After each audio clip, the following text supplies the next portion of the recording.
presentation. So what this presentation is an overview of the irregular bearing project, AV16005. So just starting off with a little background.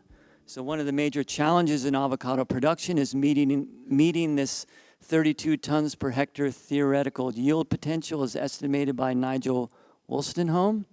So average growers are producing about 10 tons per hectare, and a small number of growers can achieve maybe up to 20 tons per hectare. And so yield is a function of genetics times environment times management. So to improve yield, this can be achieved by breeding new elite varieties, but it can also be achieved by developing new management tools. And to develop new management tools, this requires a basic physiological understanding of the process, and thereby this knowledge can be used and leveraged to develop new tools to increase yield. So both genetics and management can be used to maximize yield and reduce seasonal variation. So in the irregular bearing project, this is really focused on this aspect. So understanding the physiology of irregular bearing so that we can leverage that knowledge to develop new tools to increase yield. So the two major drivers of irregular bearing are poor fruit set and high fruit abscission. And one of the two major traits that affect these processes is going to be the excessive flowering and the bias for vegetative growth that exerts dominance on these reproductive structures. And ultimately what these do is limit carbohydrate availability to the flowers for fruit set and to the fruits for growth and development. And then the environment can also influence these processes as well.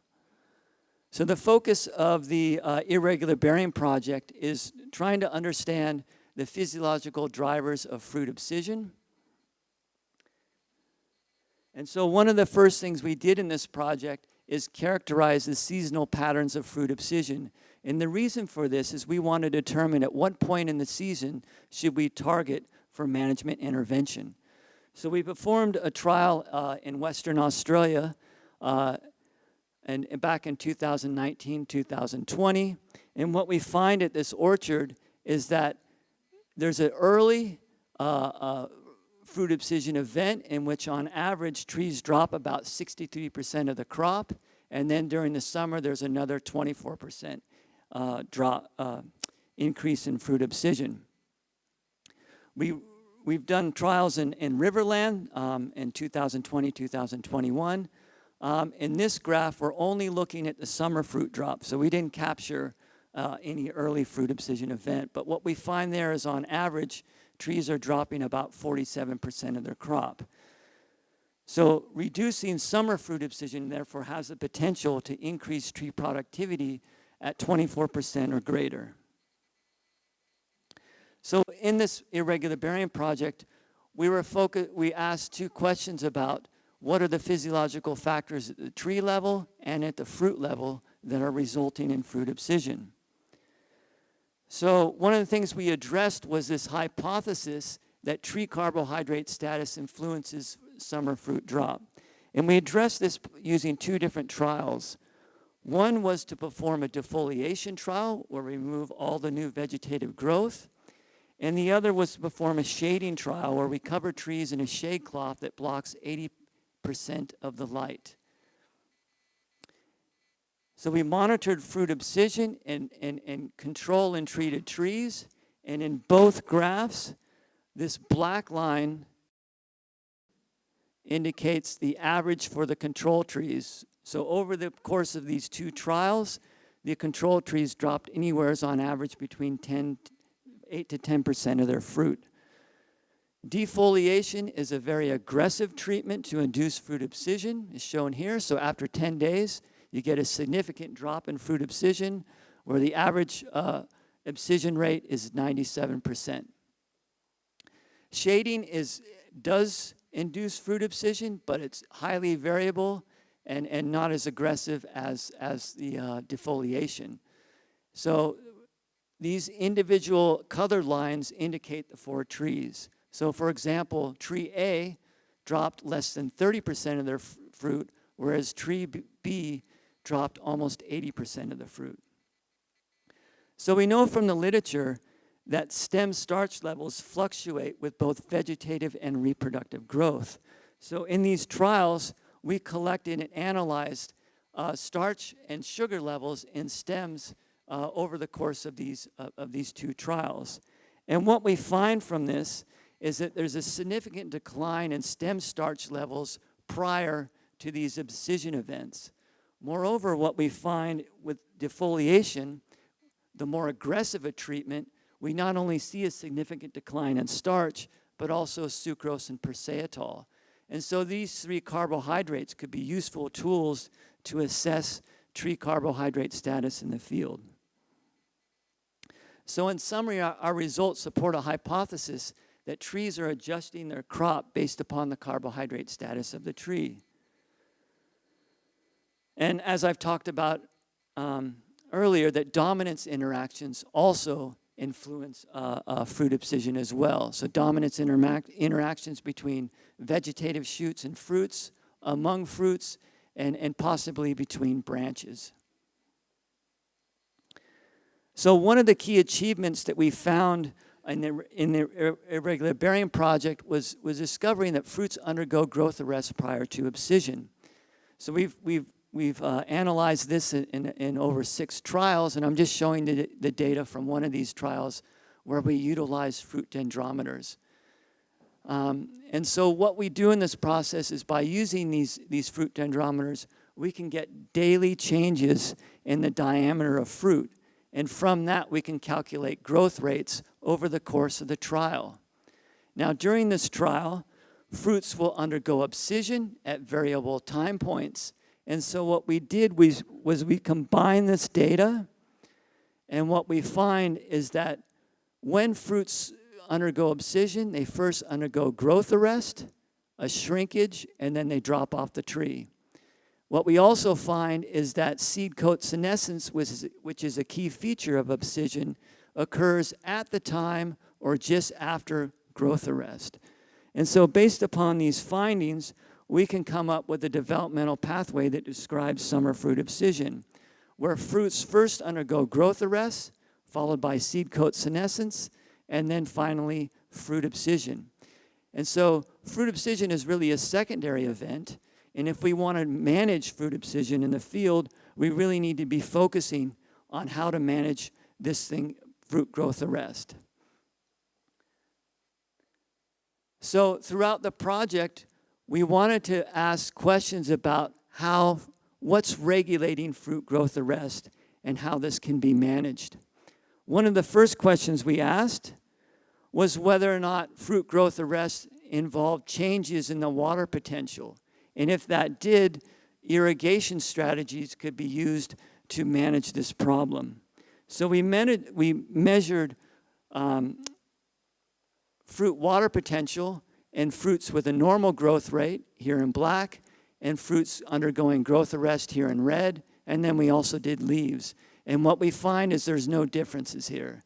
So it doesn't appear that irrigation can be used to manage summer fruit abscission. We next asked the question about mineral nutrition, about whether or not fruit growth arrest is being caused by some sort of deficiency in a mineral element. So we measured mineral elements in fruits with a normal growth rate compared to fruits undergoing growth arrest. And in summary, what we find is that with summer fruit abscission is not associated with a deficiency in a mineral element. So it doesn't look like some sort of mineral nutrition could be used to manage this problem. The next question we looked at was carbohydrates. So that's an obvious thing given the role of carbohydrates in promoting growth. So what we did was measure starch and these sugar metabolites, sucrose, glucose, fructose, persitol, and manoheptulose, between fruits with a normal growth rate and fruits undergoing growth arrest. And what we did in this trial was we analyzed it in the periocarp, the embryo, and the seed coat. So what we find is that we can detect carbohydrates in these fruits with a normal growth rate, But in fruits undergoing growth arrest, there's a significant alteration in the profiles of these carbohydrates. Moreover, in the seed coat, we see significant depletion in all of these carbohydrates. And it's interesting because this depletion in carbohydrates precedes this seed coat senescence that we see in the fruits. So it appears that fruit carbohydrate levels are really the critical physiological driver of fruit abscission. So plant hormones control growth and development. So we want to ask the question about what plant hormones could be involved in this process. So what we performed was a transcriptome analysis, and basically what that allows us to do is look for global changes in gene expression. And then what we did was we queried the data to look for changes in the expressions of genes associated with auxin, gibberellin, cytokinin, biosynthesis, and signaling. So these are hormones that promote growth. And then we did the same for hormones known to inhibit growth, such as abscisic acid, ethylene, and jasmonic acid. So these are the results shown here. So these are the different hormones: auxin, cytokinin, gibberellin, and brassinosteroids. We looked in embryos in green, seed coat blue, pericarp gold, and this just displays the number of differentially expressed genes. So based upon these data, we can conclude that there's changes in auxin, cytokinin, and brassinosteroids, biosynthesis, and signaling when fruits undergo growth arrest. And what we're proposing based upon these gene expression studies is that when fruits switch from a high to a low growth rate, you get a decline in the production and activities of these hormones. Looking at hormones that inhibit growth, we also see a number of differentially expressed genes associated with abscisic acid, ethylene, and jasmonic acid. And based upon these gene expression studies, what we propose is that growth arrest involves an increase in the production of these inhibitory hormones.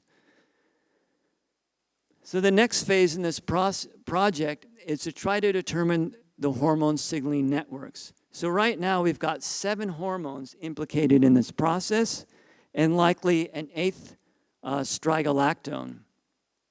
So trying to come up with a management solution against all 8 hormones would be a considerable challenge. So the first step that we need to do is to quantify hormones to validate the gene expression studies. And then what we need to do is we need to determine the hierarchy of hormone interactions. So we want to identify what hormones are involved in initiating this process and distinguish that from the hormones that are simply responding to this process. And then we can build management applications around that. So this is an integrated model of fruit abscission. So in this graph here, the x-axis is fruit development in terms of time, and the y-axis is fruit carbohydrate status. And what we imagine is that there is some sort of threshold. And any fruits that can exist above this threshold will remain attached to the tree and can develop to maturity, while fruits that dip below this threshold will be targeted for abscission. So we imagine that fruits with a higher growth rate will have a higher carbohydrate status and therefore have the appropriate sugar signaling to promote growth. And that fruits that have a growth rate near this threshold, and that for whatever reason they dip below that threshold, that could lead to the activation of the growth inhibitory protein that then act to inhibit growth and promote abscission. So what we imagine in terms of management is, can we develop management tools that will then push this threshold down and allow more fruits with variable growth rates to exist in a tree so that growers can increase their yield. So in summary, our results suggest that both sugar signaling and hormones function together to promote fruit growth and development, and that when this carbohydrate signaling and status dips below a threshold, that then induces growth arrest, followed by seed coat senescence, and finally abscission. And stress is likely going to play a role, influence this signaling, hormone and sugar signaling. And the work that we've done suggests that nutrition and irrigation, at least in a well-managed orchard, doesn't appear to be something that can mitigate this problem. So the key questions moving forward is we need to determine the hierarchy of hormone signaling to determine what hormones are initiating this process versus what hormones are simply responding to this process. And we need to determine how they interact with sugar signaling, and from that, we can use that as a basis to develop management tools for fruit abscission. So I'd like to thank Amnon Haberman and Mark Gertz, as well as Jacinta Foley and Declan McCauley, who assisted with trials in Western Australia, Elizabeth, Dan, and Kylene for their work with another part of the project that I didn't have time to talk about today, Christine Beveridge and Lindsay Shaw, who are involved in measuring hormones, and then the growers and orchard managers who've allowed us to perform trials in abused trees to study fruit abscission. So thank you for your attention. I'm happy to take questions.